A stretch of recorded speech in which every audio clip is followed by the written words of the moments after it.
See, if you drink lots of water at one go, body will decide how much to absorb, how much to throw out. But if you keep sipping through the day, body kind of gets deceived and tends to absorb more water than it should. If everybody consumes good water in sufficient quantity, 50% of the heart attacks in the world would come down.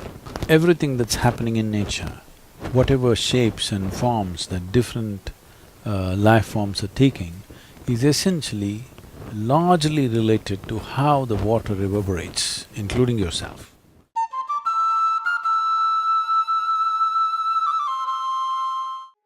Sadhguru, this question is coming from Commander Abhilash Tomi.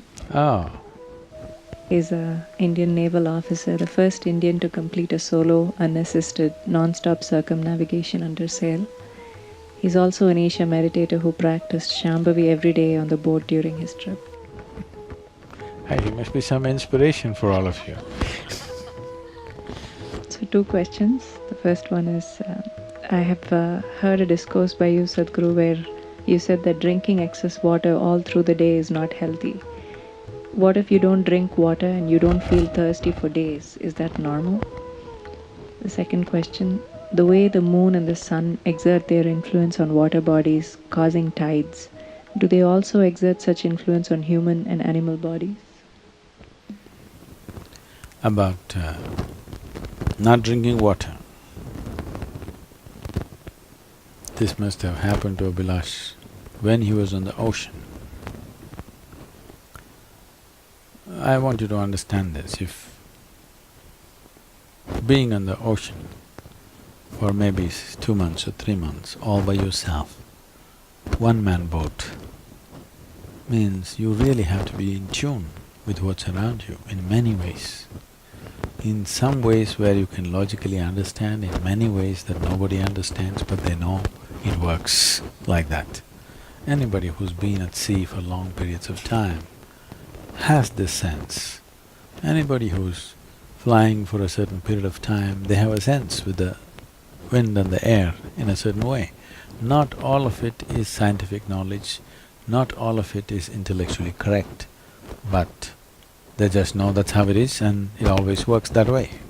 Because like every other creature which lives in water, they know things which no naval officer will know. A dolphin or a whale or a shark knows things about the ocean and water and its behavior which no oceanographer knows in the world. Because it's not an intellectual understanding, you're part of that.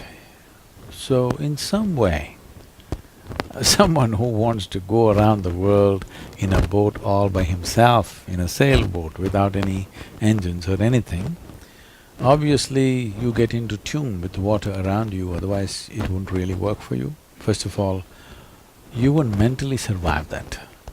Forget about physically making it.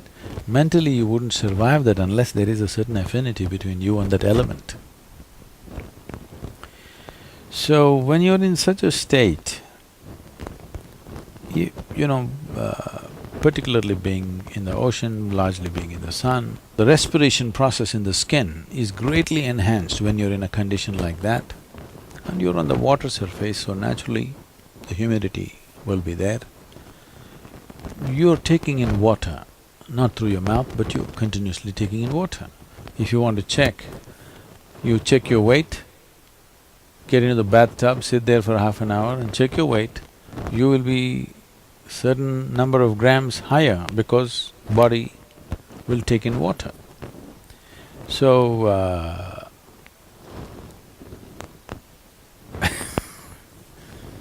I had some nasty joke, I'll skip that. So, this body does soak up water either with contact or with humidity in the air. So, this ability may not be same from one person to another. One person may be doing it at a higher rate than someone else. And those of you getting all creamed up from head to toe, you must know this, that in many ways you taking away your contact with the existence. Grease up the entire skin it won't breathe. When it doesn't breathe, its contact with air and water and world around you, your general sensitivity will go down. Your neuronal system, your nervous system will lose its sensitivity because the contact, the outermost contact is being blocked up.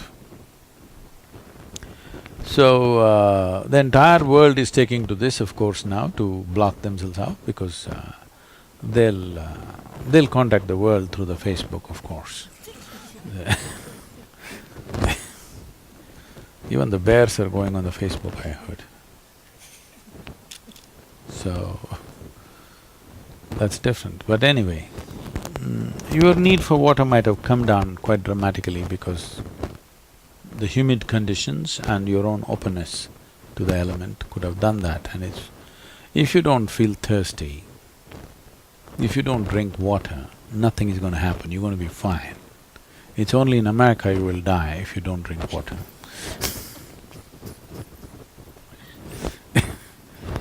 Nowhere else people simply drink water. When they get thirsty, they drink water, otherwise they're fine, even in a desert.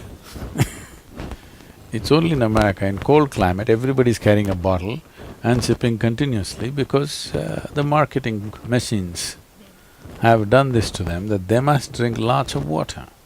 Excessive consumption of water, especially if it's done in small sips, body absorbs. When it absorbs, the sodium levels, which are very delicately balanced, will drop. The rest of the body also is affected but may not be so noticeable, but in the brain, sodium levels dropping will lead to swelling of the brain. This does not mean your brain is growing. It means… swelling means it's a kind of sickness, okay? Not expansion of the brain, it's swelling up because of lack of sodium content. So because there's not enough sodium, more water goes into the brain, trying to supply the required sodium to keep the balance. So more water in your brain means you will slosh. Psychological imbalances will come when you manage to absorb. See, if you drink lots of water at one go, body will decide how much to absorb, how much to throw out. But if you keep sipping through the day, body kind of gets deceived and tends to absorb more water than it should. But let's say right now you drink 2 liters of water, all of it is not going to go into the system. What is needed, it'll take, rest of it will be shunted out. So, not consuming water and being out there is very much a possibility. Nobody need to drink water simply because you think it's a good thing to do. That is what the water bottling companies are telling you, okay? When you feel thirsty, you must drink water just to ensure you're drinking enough. Drink 10% more than what you actually need, a couple of cups more, just to ensure that you don't drink less. If you're not the kind who is carrying a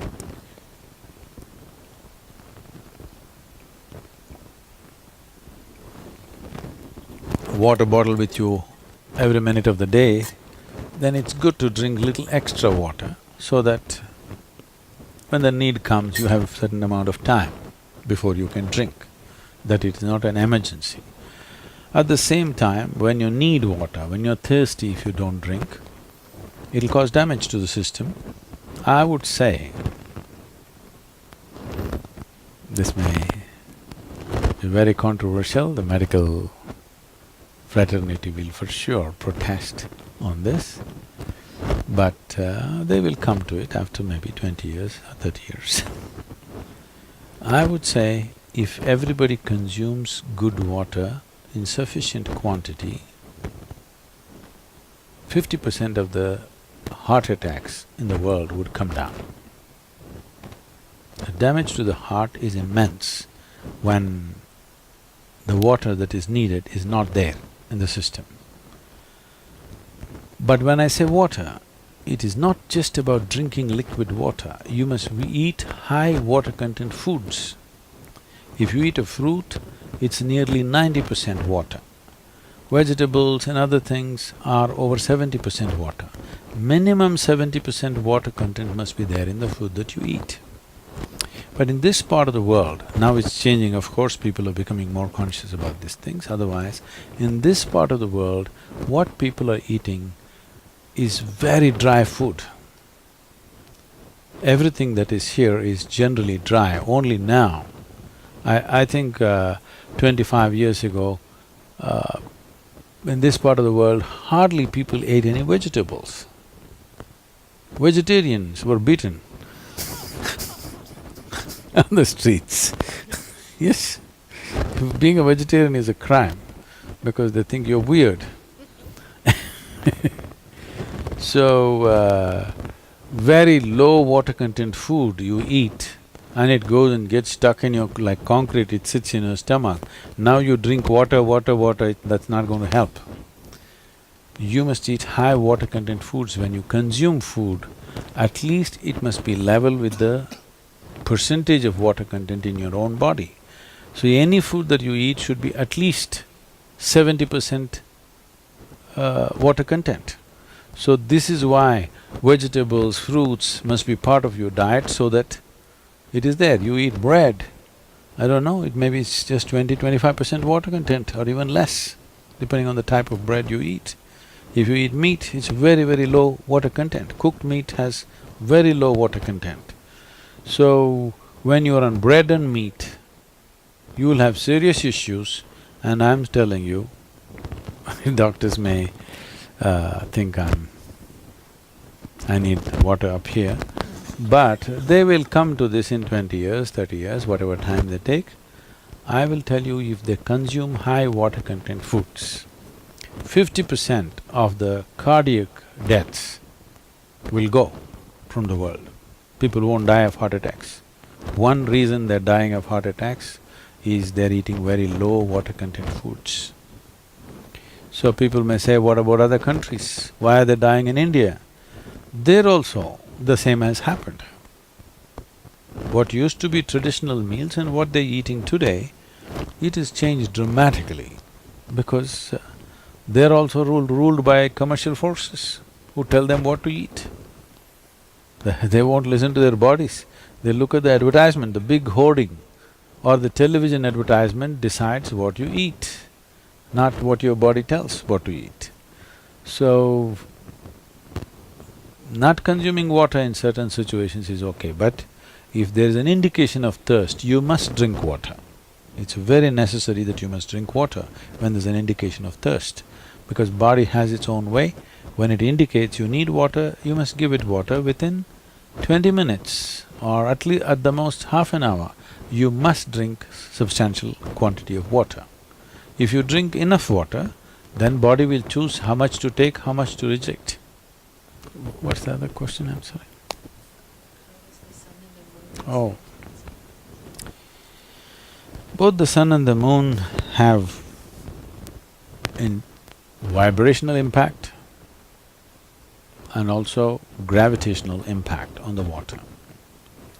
Only the gravitational impact of the water is noticed by most people because a sailor like Abhilash cannot sail. Okay, that's a small boat, it can sail any time, but if you have a big ship, you cannot sail without the tide. You cannot leave the port without the tide. Right from ancient times, sailors have always looked for tide. Without the tide, there is no question of sailing in the ocean, without the help of the tide. So understanding when it comes up, when it goes down was very, very important. Generally, to put it in a very simple terms, though the see, it's the same gravitational pull which is managing planet Earth and moon. But the centrifugal force of the rotation and the gravitational force somehow are so perfectly balanced that they're holding on together. But actually, the center of the mass is in one place, it's not in two places. So it's one gravity managing two bodies, two celestial bodies. You know, planet Earth is also a celestial body. It's a heavenly body. You're in heaven, missing the whole point. If you were standing on planet Mars, Earth would look like heaven or no? It is a heavenly body and for sure the best planet in the system at least, in this solar system. It is for sure heaven in this solar system, isn't it? Okay, we're messing it up, that's different, but it can fix itself. If we vanish, it'll fix itself pretty good. If 50–60% of the human beings disappear somewhere, let's say they go to Mars,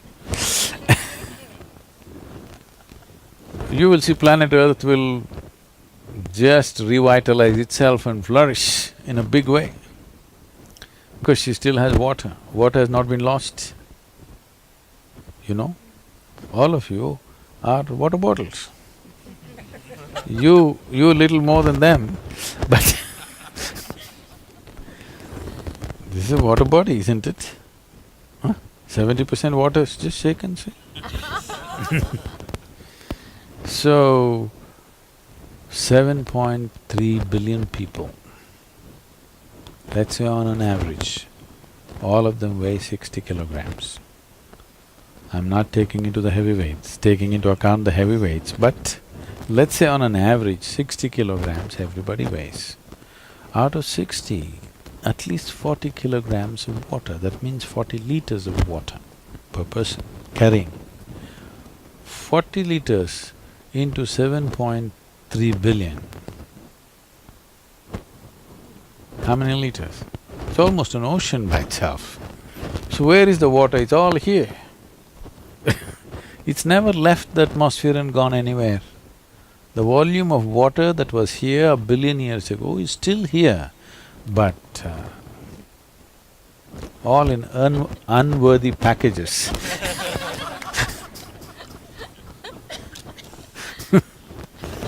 So, the impact of the sun and the moon, the gravitational impact is noticed, but the reverberational impact is not largely felt by people, but the Eastern societies have seen this as an immense possibility and making use… how to make use of Paurnami and Amavasya, or the full moon, the new moon, is an entire process by itself. If you do not know this, before the British came to India, Paurnami means, or full moon means 3 days holiday. Amavasya means… new moon means 2 days holiday. So totally 5 days holiday in a month. No Sunday, Monday and all this stuff, only by looking at the moon, because this is not just arithmetic calculation, this is a life-related thing that's happening. Whatever happens to the moon, whatever happens to the sun, whatever happens to the planet, happens to us. And to be in tune with that, those days you're not supposed to work. You use those days to stabilize yourself, balance yourself, raise yourself to higher possibilities, and other days you go to work. So, these 2 days, or even in between in different phases, it has different kind of impacts. What is generally noticed is rising of the water in the form of a tide. Suppose yesterday the high tide was, let's say, at 9:30. Do we have a few more minutes because we started late? Yesterday it started at 9:30. Today it will be at 10:20 because there is a 50-minute lapse between the moon's way of doing things and the Earth's way of doing things. This does it in 24 hours, that does it in 24 hours and 50 minutes. So, there's approximately 48 to 50 minutes of difference in the high tide from one day to the next. So, when you look at this every monthly cycle, it becomes a complex affair to calculate and to be. Today, of course, it's all being done in a digital way through the satellites, otherwise a sailor had to have a very complex kind of arrangement in his head as to how this is, because if you don't know this, you won't survive. Almost every creature of the sea knows this very well. And the birds which migrate know this very well.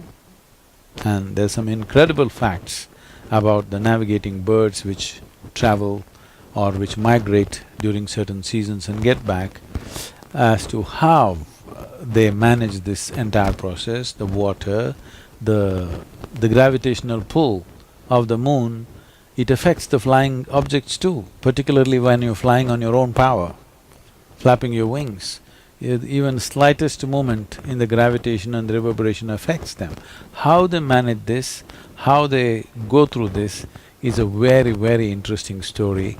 Not just birds, even insects, because dragonflies in southern India every year make a trip to East Africa and come back. How's that for you? Safari. Dragonfly, this big. Every year, they go all the way to East Africa, breed there, then come up and multiply their numbers about 3 or 4 times and come back to India. And they know the way, they've never missed the way. All the way they go and come back every time. But now the navigational activity on the big ships and airplanes, they're disturbing them. And many of them are losing their way because the reverberations have changed. One big jet goes and it completely disturbs and freaks their ability to navigate. That's happening to, I think, every creature including human beings. That whatever we were capable of naturally is all going away because of too many gadgets doing things and too many vibrations happening around us. Sensitivity will become less and less.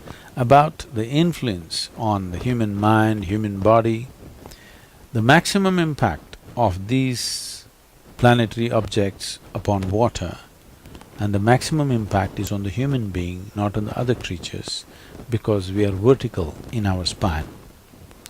If we were like this, it wouldn't impact us to the same extent. Because we are like this, we are a stand-up bottle. Because of that, the pull is big and the rise of the water affects us quite substantially. We know that it disturbs certain people get headaches on full moon days, some people get mentally disturbed and all these things. The moon or the position of the moon or the gravitational impact of the moon does not cause either mental imbalance or headache or any other problem. It only rises, it only enhances you on that day because there is more pressure upon your brain, there is more flow of fluids into the brain. If you are loving, you will become far more loving. If you are joyful, you become far more joyful. If you're miserable, you become far more miserable. If you're meditative, you become far more meditative. If you're mad, you become far more mad. It is not trying to bring any particular quality, it is just that the waters are rising. Because of that, whatever is your quality right now gets enhanced. So, the impact of different positions of the moon and sun upon the human body is phenomenal. If we go into the details of it, it's an entire process of itself. As I said, generally people are noticing only the gravitational impact upon the water, but not the vibrational impact. But today there are lots of studies telling you that if you create different kinds of vibrations or different kind of sounds, the water responds in different ways. I don't know if we have that video with us, do we? Can we play this? So, depending upon the type of sounds we create, accordingly the water takes on different shapes and forms and patterns which are very geometrically correct kind of patterns for different sounds. And you know that the Sheffield University first did this a few years ago. Now people are telling me NASA has published something that talking about they recorded the sound of the sun. Have you heard about this? So clearly sound is coming. So these things are not new to us, these things something we have noticed because every cell in this body is solar powered, okay? You may call it so many things, But essentially, whether you burn coal or you burn diesel or petrol or nuclear energy, whatever the hell you do, essentially all of it is solar energy converted and stored in different ways, isn't it? If there is no sun, there would be no hydrocarbons for sure. There's no question about that. So, everything that's happening in nature, whatever shapes and forms that different life forms are taking, is essentially largely related to how the water reverberates, including yourself. How the water is reverberating within yourself, that is the kind of form, both the physical form and the psychological form that you take is largely dependent upon this, and thank you very much.